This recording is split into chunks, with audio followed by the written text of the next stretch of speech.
Good evening, everyone. I hope that you all are having a wonderful weekend. I know that everyone is excited that we just turned in our first map for Dr. DeVita, and we also have a great big sigh release. So everybody take a deep breath, breathe. Cool. So today, this is my initial video for EDL 551, Student Development Theory, and in this video, I'll be discussing Module 2. And to basically make connections to personal experiences and to some of the theories that I have coming that I was reading about. So without further ado, here we go. So module 2 is the discuss learning styles and foundational theories, and basically there were three main theories that I saw that probably has a great connection to me and maybe to some of you, and they are Checkering's theory, Caleb's theory of learning styles, and the ecological approach to college student development, pertaining mostly to human and campus ecology. So do a brief little breakdown of each one. So Checkering's theory is the 7 vectors of development, and basically that theory takes a student from the time they step foot on the college campus to the time they graduate or decides to leave. And within this vector, you're supposed to see a gradual change and development into their identity.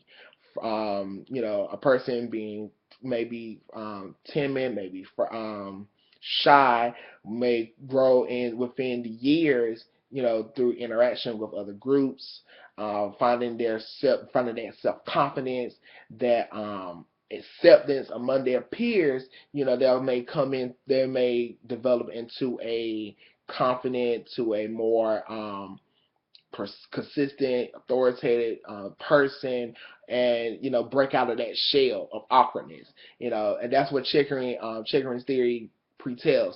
Then you go into Keller's learning theory of learning styles. Basically, it shows how a person interacts with different groups and how they are able to learn within those different groups, within how professors must adapt to their diverse uh, students within the classroom and overall within the college campus. Then you have the ecological approaches for college student development. You have for the human approach, you see a humans basically. They talk about how students act within a family. They are basically a family unit, or overall the ecosystem, described as the ecosystem. Then you have also from a campus perspective, in order to create a culture, the need is the formation of the relationship of an individual, between individuals, times the overall college environment.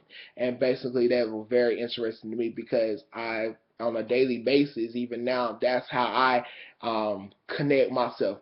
Going through Winston-Salem State University, basically going through HBCU, I had to really identify myself more, identifying with one social group as being African American or being a male.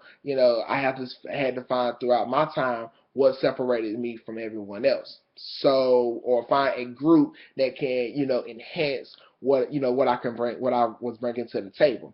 So with that, I found, I was in a marching band, I was in fraternal organizations, I did all these activities, and during that time, I was able to establish myself as I was already confident, but I guess the more things that I did, and then having the support system with my friends, and other classmates, pushing me, with with competition and just overall, being sincere, I was able to grow more as a person and to really establish my identity, not being afraid to try anything. So, that's what Chickering very, was right there with connection.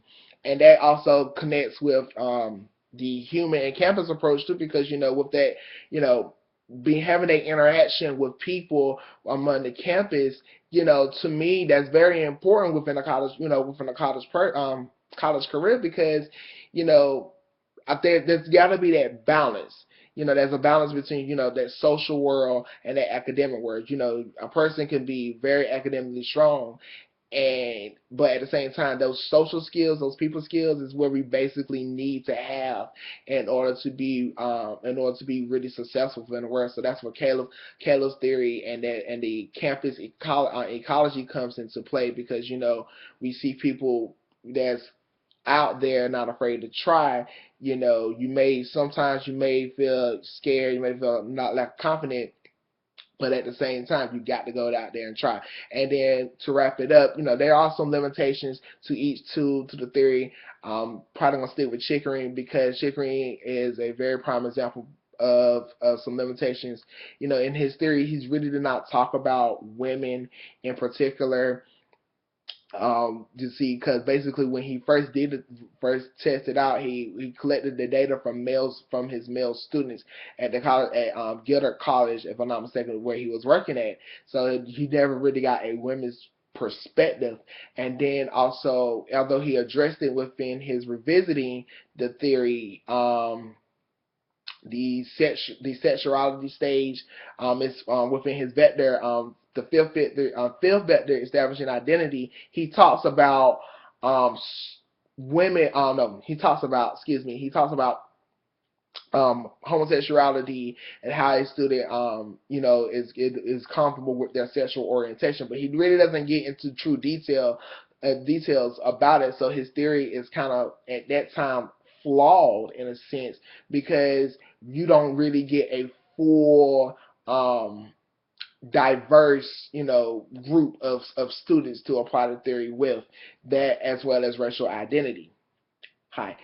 So other than that, those are some of my thoughts about Module 2. Thank you so much for listening. I'm sorry that the video is a little long. I really do appreciate you all, and I'm looking forward to hearing what you got to say. Thank you. Have a good day.